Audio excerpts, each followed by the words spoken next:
Hi, everybody. Welcome to the Open Sketchbook podcast. I'm your host, Evan Kitson. Today, we're going to be talking about creative peers. This is a host led episode. We're going to return to artist conversations starting next week. I have a series of really fun interviews with my teaching assistants at the New York Academy of Art. I think you're really going to like them. So, before we talk to those creative peers, I want to talk about the idea of creative peers. And I think now is a really good time. I had to take a few weeks off of the podcast because I'm wrapping up my semester and I have yet to really nail down the whole editing timeline when it comes to creating a podcast because it's just me working on this thing and it's been a lot of fun, but it is a lot of work. And not only am I wrapping up my semester at two different institutions, in two different states, of course. I'm also in two different exhibitions that opened this month. Both of these exhibitions are focused around the idea of creative peers in very different ways, and I think you'll find it really fascinating. The first exhibition, which I'm honored to be a part of, is the Demuth Museum's annual invitational exhibition.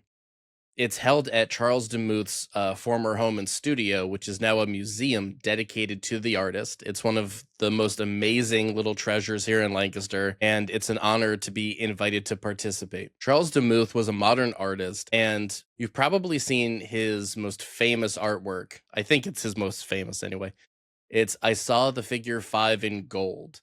It's a 1928 painting, and it's on view at the Met.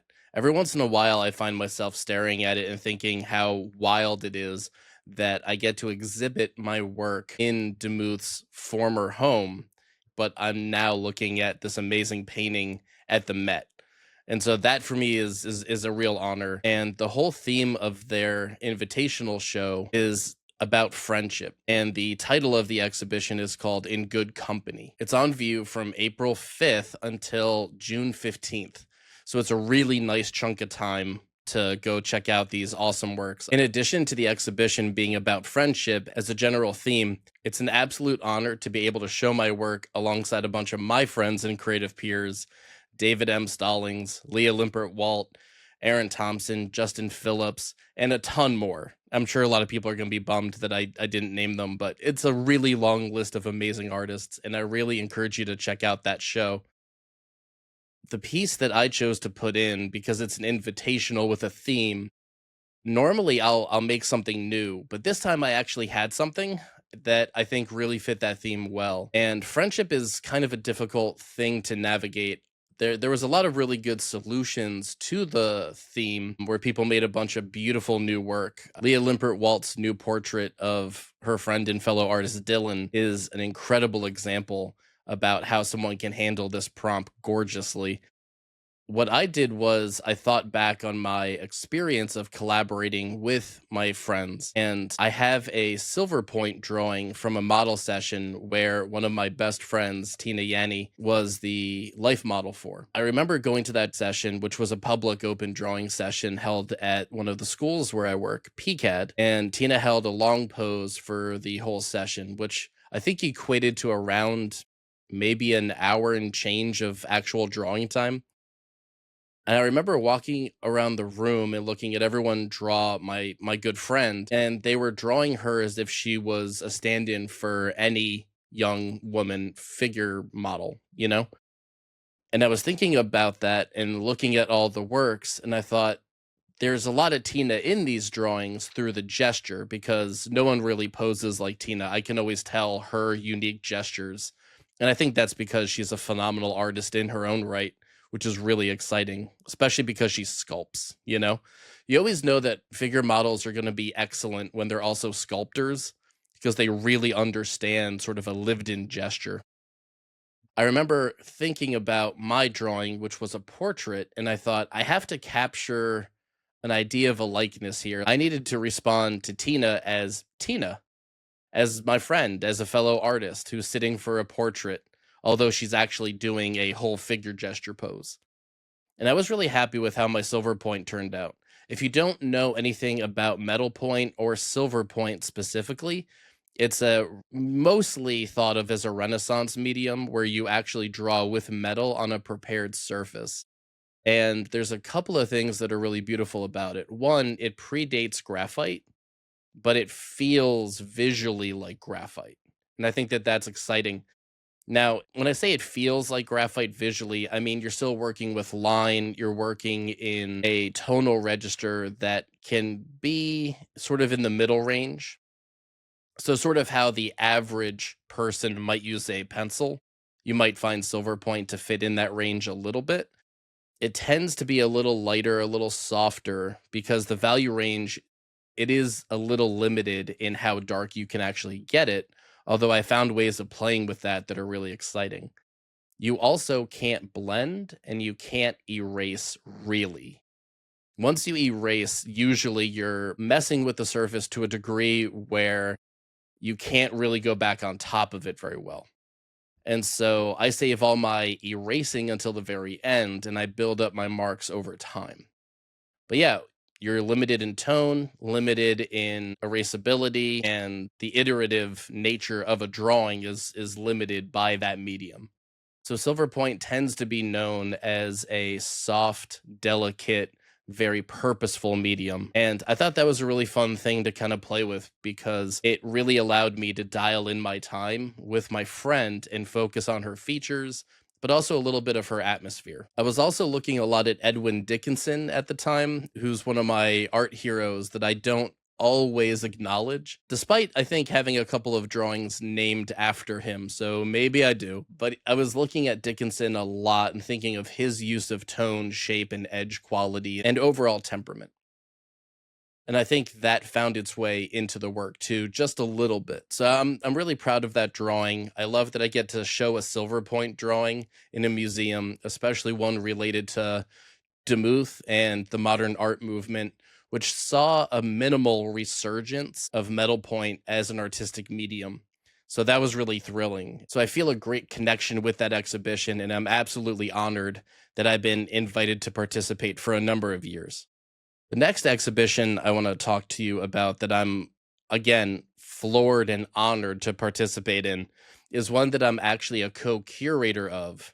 It's at a really amazing gallery and art supply store out here in Lancaster called Curio. Curio is run by Matt and Nicole, who are phenomenal people and artists and are some of the most friendly and knowledgeable folks that you could ever talk to. So if you're interested in exploring art materials, methods, techniques, I know that they do workshops in that space. They have an amazing selection of curated art supplies that you really it's hard to find them in other places, especially presented that nicely. And their curatorial eye is just as amazing as their selection of art materials. So there's always something fantastic on their walls that is well worth the trip out to Lancaster to check out.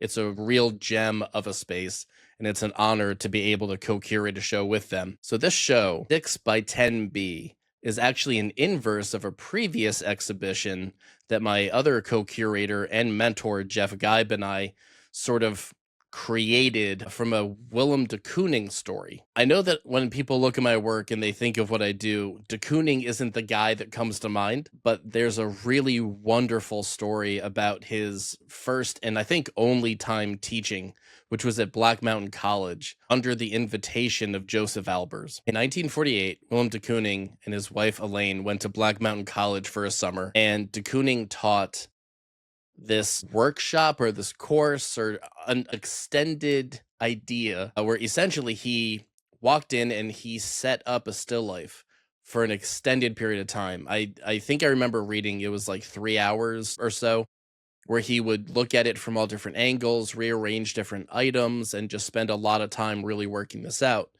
All of the students were there expecting to paint with broom handles and swing from the shoulder, but de Kooning was very meticulous about what he was setting up, how he was setting it up, what the views of it would look like, and how it would pertain to the students' engagement throughout that summer.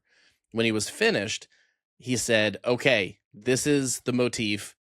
You get one sheet of paper. We're going to use a 4H pencil, and we're just going to spend all summer working it and killing it, bringing it back and working it over again and again and again until we're finished." And that lesson, I think, was taught to him in Holland when he was a drafting student. The Met, who has the Demuth painting, also is in possession of one of de Kooning's early still life drawings. It's actually the only drawing he brought with him when he came to the US. It's a still life drawing of a bowl, a pitcher, and a jug, and I believe he created it in 1921, and it's nothing like what you're used to seeing from de Kooning. And these students were in for a surprise because I think that's the lesson he was basing everything off of. And so they set up, they worked it out. I don't know if they actually followed through with the assignment. And so the more that my co-curator and good friend and mentor, Jeff Geib, the more we discussed this idea over multiple lunches, the 4H turned into a misremembered 6H. And the idea of you get one sheet of paper and an incredibly firm or even just like hard pencil that you're never used to working with. Like very few people work with a 4H pencil. A lot less people work with a 6H consistently. And so we thought, what an amazing idea. Let's get a bunch of artists, give them all the same type of paper, the same size, same sheet, everything. Give them the same 6H pencils, and then give them a general guiding prompt so they're not just left with nothing, and then have them create a drawing for a show. And so we brought this idea to Curio, and we talked with Matt and Nicole, and what we came up with was we all selected 10 artists, including Jeff, Matt, and myself. And we said, here's your paper, here are your pencils. And the prompt is you have to revisit as like a seed idea, an art assignment that really had a big impact on you. So what's one assignment that really had a big impact on your education? And so that was the jumping off point. It was an amazing show. It was an absolute challenge. I don't think any of us had an outright easy time, but we all had a lot of fun, and it allowed us to sort of flex our drafting muscles in a way that we don't usually get to. So I was really thrilled with that. They were really thrilled with it. We had a great time. And what we wanted to do with this next show was a complete inverse. And so the exhibition with 6H was called 10 by 6H because we had 10 artists. And so for this exhibition, what we decided to do was flip it. And we have 6 artists working with 10B. So for those of you that don't know, the graphite scale ranges from hard to black. So from H to B. So H being more clay added to the graphite, which makes it firmer or harder. And that's what creates the really scratchy, lighter values. And that goes all the way up to like 10H. And then you can go all the way down to the other side of the spectrum, which is around a 10B. Now, every brand is a little different. But this is a really exciting thing because now you're working with much less clay, so it's more greasy graphite. I'm going to have to do a podcast episode just on graphite one day because I collect pencils, I collect graphite itself, which is a little weird, and it has such a fascinating history in its discovery, the mythology, its uses. The other major use of graphite is a machine lubricant. So I draw with it, and then we use it in machines. And there's a ton more to it. It's used in crucibles, it's used in electronics, right? So it's a really fascinating medium, and I would love to talk with you all more about that sometime. But for the time being, graphite pencils, the artist pencils that you can go to any art supply store right now and purchase, including Curio online, is made of graphite, which is naturally slick, greasy. It's a crystallized version of carbon. So it's the same stuff as like charcoal, right? But a different genetic makeup ever so slightly. It's charcoal's cousin, basically. Then that is cut with clay to make it different degrees of firmness. And then mixed in is wax, which can attribute to a really nice velvety feel. It just makes it a little bit more smoother, especially if the clay isn't that great. So for the 10B exhibition, we're all the way at the bottom of the scale, the really dark, greasy pencils. we chose to work with two different brands. One is Mitsubishi Hayuni, which I think are the greatest drawing pencils ever made, ever. And their 10B is one of my favorite pencils now after having done this challenge drawing. But we wanted to pair that material, that soft, greasy, dark, rich pencil, with a 10B that didn't just echo its properties, but that complemented them. And so the one that we chose was made by Faber-Castell. It's their 10B matte graphite pencil. And so this has a lot more wax baked into it, which makes it kind of a really amazing blend of a color pencil and a graphite pencil. They're phenomenal. One of the invited participants, Zane York, did an incredible drawing with just the Faber-Castell 10B matte graphite pencil. I'm sure I have an image somewhere that I can show on the YouTube version of this podcast. So with the idea of the exhibition being the inverse of the 6H show, now we know we're on the dark side of the spectrum, all the way down at the soft, greasy stuff. We have our materials as far as the pencils chosen, but now we had to choose the paper. The paper choice is huge. A lot of us don't think about our substrates when we work, especially in drawing. When we're painting, a lot of us know our options. We know hot press, watercolor paper versus cold press. We know about different paper weights. We know about illustration board. If you're a pastel artist, you might know about a pumice ground, right? So there's all these different substrate options for drawing.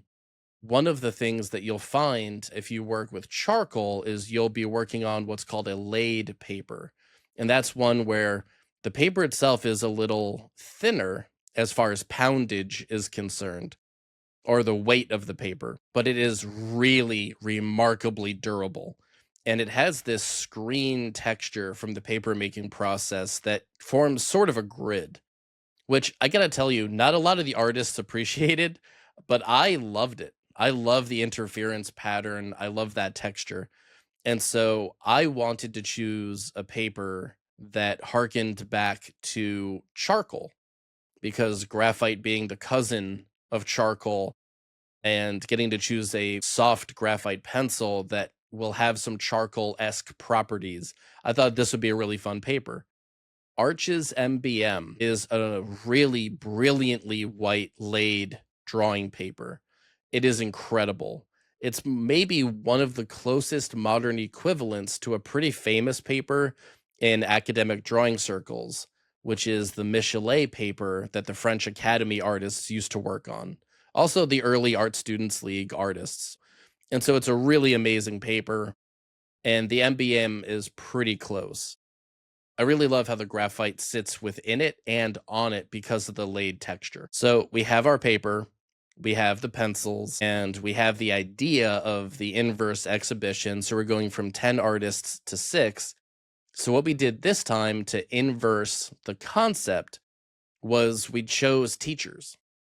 And so this time it's 6 instructors, and we are doing one of our own assignments as the prompt. That's the departure point. And whatever happens, right? But I thought that was an amazing way to sort of answer the excitement and the success of the 6H exhibition while still finding something riveting and something new in the 10B. So we chose our 6 artists by each having one of the participating artist curators choose another person. So Matt got to choose an artist, Jeff got to choose an artist, I got to choose an artist, and we ended up with such an amazing roster of people.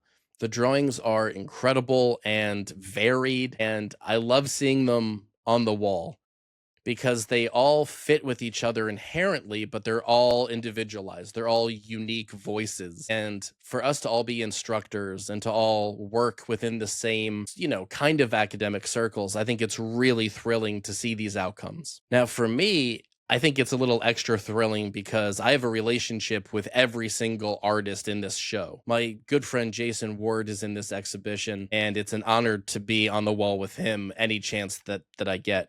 recently we were on the wall near each other in the PCAD faculty biennial. And so to be able to have him participate in this exhibition, being invited by Jeff, is really exciting, especially since I've known Jason now for almost 20 years. I was lucky enough to invite Zane York, an amazing artist and instructor from the other school where I teach, the New York Academy of Art. Any chance that I have where I can bring artists from outside the Lancaster area to show something with our group, I always leap at that opportunity.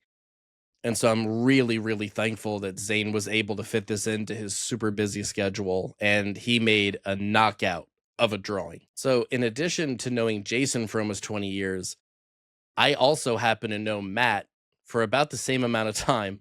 So Matt Chapman is one of the co-owners of Curio and a participating artist who did an amazing drawing, basically showing us all just how riveting a value scale can actually be. And Matt was able to invite one of our former instructors, Dorothy, who did a really awesome exercise where you're sitting and then drawing the furthest thing away from you that you can observe and everything in between. And so that idea of bookending space and tackling it with purpose in a drawing is such a good assignment. And of course, the last artist to participate is my friend, co-curator, former instructor and mentor, Jeff Geib. Jeff's assignment was effectively make a really rigorous drawing and then ruin it, do something to it that you think will inherently destroy the drawing, and then see what happens. So Jeff's drawing saw him working out, drawing a shot put or a cannonball. It sort of has both names. And he's been working with that cannonball form for a number of years. And so he drew that on a 3x3 grid. And at the very end, he dropped the cannonball on the drawing itself, and it punched a hole right through the center. And it's perfect. It's a perfect follow through to the assignment. And it's wonderful to see that in person and to see what that kind of worked physical idea can add to an image. It's a great reminder that we're not just building images, we're working over objects and combining materials to create something new. My drawing was rooted in a depiction of opposites or reciprocals. This process was really exciting for me because it started with the idea of I'm going to draw grapes and a brick because in my mind, those are the two most opposite forms from one another that you can include in a still life. This is an assignment I usually give my painting 1 students because depicting a brick and depicting grapes in the same composition comes with its own challenges of form, color, texture, surface, tension, and the idea of single versus multiple. And also, we end up with a lot of smushed grapes, which is really exciting. So that's where my composition began, but I quickly found that the way I was including themes and variations on other assignments that I had given in the past. So I ended up steering into a really fun, dreamlike composition that, again, I probably owe a lot to Edwin Dickinson as far as looking at him and just being glad that there's this art historical allowance for that level of observational play where you can root something in observation onto your surface, but you're not beholden to all of the reality. As I once heard Peter Van Dyke say, you get to choose what you bring into your image. And I'll take that further. You get to also choose how you apply it. And so I had a really wonderful time exploring these pencils on this paper and exploring the challenge of doing your own assignment, knowing that your students are going to be showing up to see this drawing. Some of them are going to be traveling from out of state to come see this and other drawings. And so it's really exciting, but also a little nerve-wracking because it's just a reminder of people you care about, your creative peers in one way or another, are going to be looking at what you've made. And, mostly with kind eyes, right? But as artists, I think we have that baked in pressure of thinking, okay, it's not just me in my studio. It's me in my studio building something that will be engaged with by others. So I am endlessly thankful for that component of the challenge because it reminds me that art is meant to communicate and it's meant to connect people. And these 2 exhibitions that are running simultaneously, which is kind of a little miracle, especially at the end of a semester where I'm also thinking about all of these types of things. It reminds me just how multifaceted the idea of a creative peer is. A creative peer can be an instructor, a former instructor, a mentor, peers that you've known for an amazing amount of time, or peers that you've come to know very recently, right? There's a lot of folks in the Demuth Museum Invitational that I don't personally know, but I've been looking at their work for a long time as local Lancaster artists. And that's, again, exciting to be on the wall with them and share that sense of community, because we spend so much time in our studios alone. To be able to bring something out of the studio, hang it on the wall, and just say, "This is my effort, and it's cool to see yours." I think that's really exciting.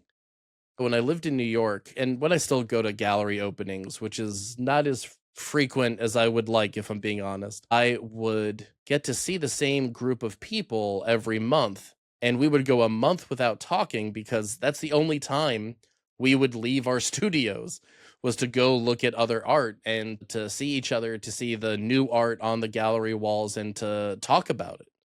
It was a lot of fun, and I really miss those opening evenings. So, if you live in an area where you can go out to gallery openings, where you can see art and be with art, I encourage you to do that. Recently, I got to go to a museum with another creative peer of mine, Sarah Ansley, who was my TA for my Saturday morning and afternoon New York Academy of Art courses. I actually have a conversation with Sarah coming up very soon here on the podcast. I know you're going to really dig it. We get nerdy about framing, presenting your work, and sort of the professional side of things that come with art that no one really talks about enough. And so students kind of are steered wrong or wing it when they don't have to. And so that conversation is going to be great. But we were able to go to the Met and look at the Caspar David Friedrich exhibition. And that was a really awesome experience to get to go to the Met with someone who is an amazing draftsperson, who really knows their stuff, and to walk around with them and hear their insights when it comes to his ink drawings or the compositional staging of a landscape and the figure and their relationship to one another, especially since one of the main showpieces of the exhibitions, one of their favorite artworks. I think it's their background of their lock screen, which is like, how cool is that, that I get to be at that exhibition with a person who loves that painting that much, you know? And so while we were at the museum and I was appreciating that dialogue that we were able to have, we went and visited a bunch of other artists in the exhibitions in the more permanent hallways. And I was thinking a lot about how I've had an ongoing dialogue with Rembrandt for years. There's also a Franz Xavier Messerschmitt head, self portrait of sorts, sculpture there that I have been mesmerized by forever. And so I get to visit this head, which has moved its location in the museum for a long time. I thought they had put it in storage or deacquisitioned it, and I kind of freaked out a little bit. And so to get to see these artworks, these are also my friends. They're a different type of creative peer. They're a chosen creative peer. And yes, it's one sided because they're not with us anymore, but they're in the studio with me all the time. And so I have art historical creative peers because we're all making art. We've all had these challenges of the blank surface or the idea that's not coming to us fast enough or working within a historical motif or a visual composition challenge that we're kind of playing a game with while we work out that visual puzzle, right? And so we have those, we have our heroes on those terms. And then we have our teaching assistants, our co-teachers, we have our co-mentors, our mentees, our students in different programs and who have been with us for years. Then we have our art loving friends, friends that love art but don't make art, but have wonderful reads on what a work of art can mean to them that can really be more insightful than you would imagine. They kind of shock you into seeing a work of art that you've known about your whole life, or it feels like it, with fresh eyes because they pick up on a bit of symbolism or connect it to their experience in a way because you're an artist you can't see. And I think that's incredible. And so we have studio mates, we have rivals. I think that's something that doesn't get talked about a lot is artistic rivals. I was talking with my undergrad students a little bit about that and talking about how a respectful, I think that's important when you're a student, respectful rivalry can be really exciting. And I think that extends to your studio mates a little depending on the relationship you have with them. But this idea of I don't want to be the one in the room who's not delivering. I want to be innovative. I want to be insightful. I want to be technically proficient and create something worth everyone's attention. If I am in the studio working on a figure drawing and my studio mates aren't interested in walking over and looking at what I've done, to me, is that a signal of maybe I need to work harder? And again, that's a bar that exists only in my head. It's not something that anyone is responsible for. And so it's a rivalry in the most respectful and pleasant of terms, right? Use the idea of your peers to help spur you on to make the best work that you could make because they kind of keep you honest.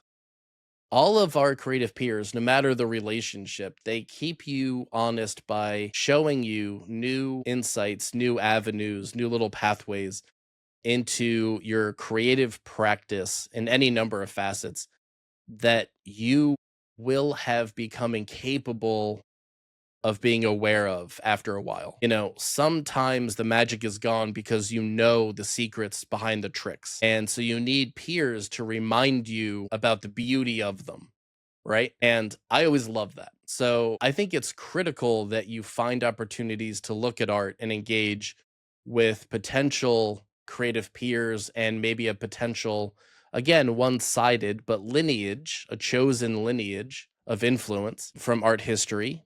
And it could even be contemporary, right? You can go to a contemporary gallery exhibition, find a work of art that you're just floored by, and reach out to that artist, say hi, see what they're up to, see if you can strike a conversation. I've personally always found gallery openings to be the best opportunity for that. Speaking as an artist on social media, I find I get a little inundated with DMs and emails and everything, and it takes me a long time to actually respond in any meaningful way. So that might not always bear fruit. However, if you can, try to travel to the openings, try to travel to events where the artists are and get to talk to them about their work and what you've been up to, what you've been reading, what they've been reading or watching. It's a really amazing experience. Speaking of, there's actually a couple of opportunities to check out the 6x10B exhibition at Curio. It's on view until May 31st, which again, that and the Demuth exhibition, they're both open for a really good chunk of time. So I feel very, very lucky there. The opening reception has already happened. However, we have an event here in Lancaster called Spring Art Walk, and Jeff and I will each be doing a demo over the weekend. Jeff Geib's demo will be on Saturday, May 3rd at Curio, and my demo will be on Sunday, May 4th. You know, May the 4th be with you, right? That whole thing. So I'm going to be doing a drawing demo using 10B, and I'm going to set up a really fun Bones still life. I'm really excited for it. So if you're interested in artistic anatomy, pencils, the substrate materials, or just checking out a really killer drawing exhibition, please stop in on that Sunday and say hi. If you have any thoughts on the podcast, I'd love to hear them. And then to sort of wrap up the events of what we're doing for the 10B show, because Curio's been really generous with their event bookings for us, there will be a curators talk with Matt, Jeff, and I Tuesday evening, May 13th from 7 to 8 p.m. I will be organizing an online Zoom meeting that will live stream that conversation. So we'll get that organized. If you're interested in that, subscribe to my newsletter, The Drawing Board, which is through the Open Sketchbook, and there'll be a link in the show notes or the description, and we'll get that set up. There will be an announcement that day. Thank you for listening to another episode of the Open Sketchbook podcast. This podcast has been a lot of fun to create.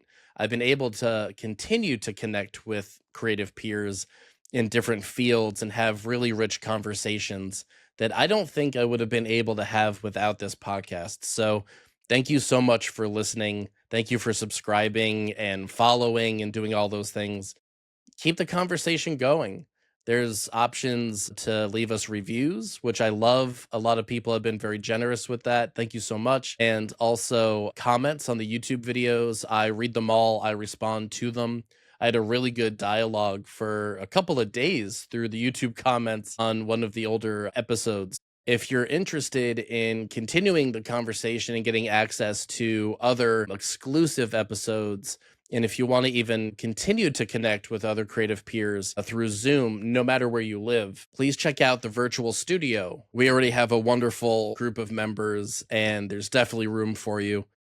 So if you want access to some really awesome still life images every month, weekly Zoom meetings, exclusive episodes, and the ability to have really engaging conversations with the creative community, definitely check out the virtual studio through the Open Sketchbook. Links to the Demuth Museum, Curio, the Open Sketchbook, and anything else that I might be missing right now as I'm recording this.